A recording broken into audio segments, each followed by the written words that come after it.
yimre yonta jamanuuji hanki yontuɓe yontaaɓe yummiraaɓe timmuɓe hattanɓe rewɓe Allah ɗofti jamirooje wadde de ɓe jibini waliyaaɓe kono jamanu hande rewɓe ceerte suuraare jolduɓe mees keesale foppaade foppuɓe paɗe e godoron heɓɓaade gooto fof ina ƴeɓay dow kokketaaji ko bitikaaji mawɗi ñallata sooraade ina cakki juuɗe elle yelotooɓe ɓe rewɓe hande marde ɓe weeɓaani tawde hay gooto jaɓata halfeede ko inɗe yangeeji ñallata sooraade hay gooto jaɓata huddeede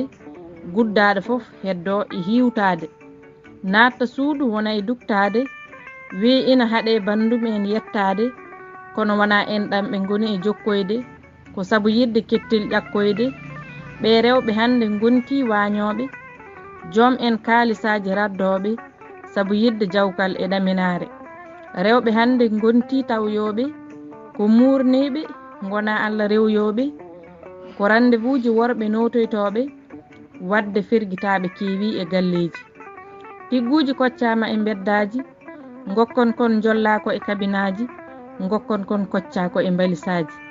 o aduna hande wondi ko jiiɓaade simmeeji ina ngutte e beddaaji sangaraaji ina jare e baaruuji o aduna hakke jiiɓaade hay wuurde e makko natti hoolnaade seernaaɓe tampi waajaade almameɓe mbatti woytaade ko tamano e juuɗe watti furtaade hay ɓesnguuji mumen natti waawande o aduna jogori ko firtaade baawɗo fof haɓa e ruttaade joomiraaɗo fellita tuubande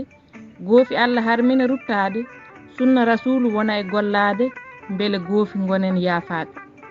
ko adi e joom men ruttaade rasulu wonana en tefanoowo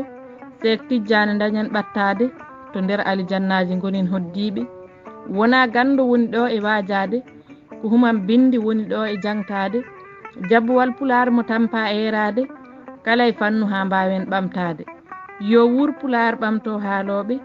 kuɗol Abou Mamadou Ba jabbuwal pulaar e daane Maymoun Oumar Diallo mo heelanŋe ɗuɗal pulaar murtuɗo Joob yo jam ñallu ñallen e nder heen